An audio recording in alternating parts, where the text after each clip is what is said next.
Welcome to the Academy, a series focused on the basics of Star Wars: The Old Republic. In this episode, we will be discussing combat mechanics. Combat is fought with your abilities. You get some as your level, some as part of your advanced class, and some as part of your combat proficiency. There are two ways to activate your abilities. You can click or use keybinds. The top players in the game and those who do really well at PvP and PvE use keybinds. But if you're not comfortable with using them, feel free to click.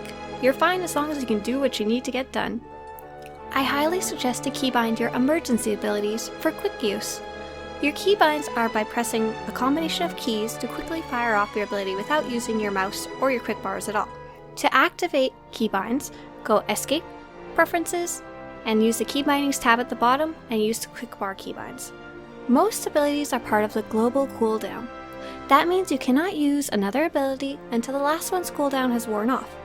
Many abilities also have a specific cooldown. For example, you can't use them for another 10 seconds or another 2 minutes.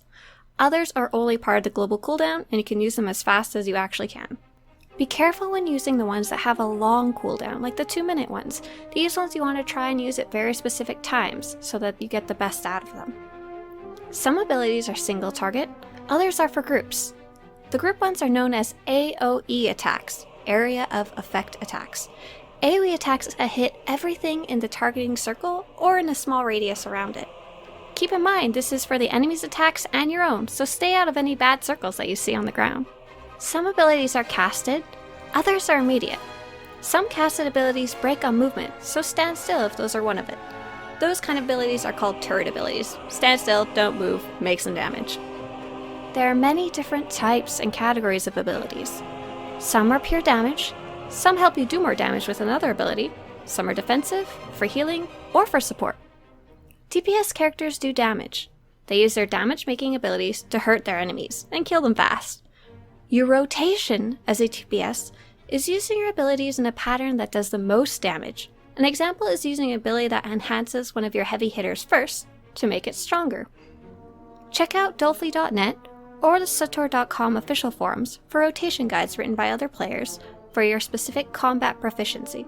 For example, if you are in one tree or one spec, you'll need a different rotation than another character. Some abilities do damage immediately, others do DOT, damage over time. When an ability procs, it becomes stronger or has a special ability attached to it. You'll know this happens when it procs when the icon glows on your quick bar. That usually means it's a good time to use it. Either it will do more damage, or it'll activate another ability. Healers heal themselves and the group. They have single heals and group heals.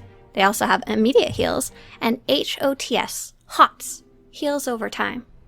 Tanks use a rotation much like DPS, but they focus on gaining threat instead of damage.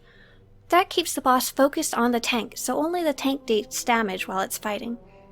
Taunts grow threat, and so do certain abilities. All tanks have a single and an AoE taunt. Tanks also have a guard ability, which reduces other players' incoming damage and their threat. Many classes share similar abilities by the time they hit max level. They have different names and animations, but similar effects. Go through your abilities list very carefully and read each one. This is going to be your strongest asset, is knowing what you got and when you can use it and what it does. So I really suggest go in your abilities panel, take a look at each one in your main class and your advanced class and see what they do. All classes have a short 4-second single target stun that you can use while attacking. Other classes have an AoE stun for groups of enemies, and some of them even have stuns that are broken on damage.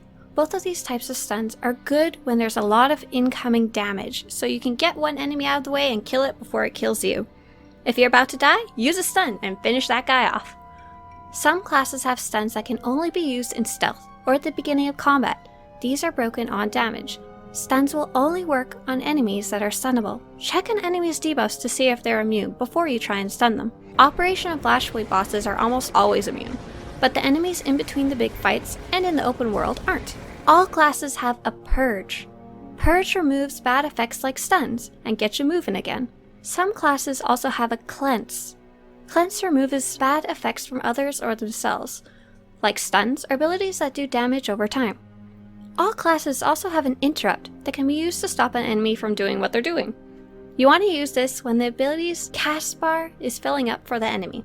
So for example, if they're doing a attack and their cast bar is filling up and you can see them powering up, you can interrupt to stop them in their tracks. I highly recommend keybinding your interrupt, as there are many fights, especially in flash modes and operations, where interrupts are key and you cannot finish the fight without them. Some of classes also have a push ability. These can be used to knock enemies off ledges and get them out of the way. Don't use these in big group battles like operations though. It spreads the enemies out and makes them harder to AoE damage them down. Some classes also have abilities that make them move faster. For example, something that will leap to the enemy to get you into the battle quick, or to make you run away fast. You want to know where these abilities are for emergency situations. You need to get away, get out of the AoE on the ground, you need to get away from the boss, things like that, or when you're just in the wrong spot and need to get in the right place. All classes also have various defensive abilities, to take less damage or to heal yourself when you're getting hurt a lot. Use these at a time you really need them.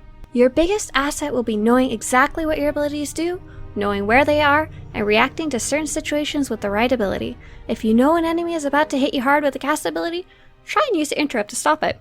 If it's uninterruptible, it might be a good time to pop a shield.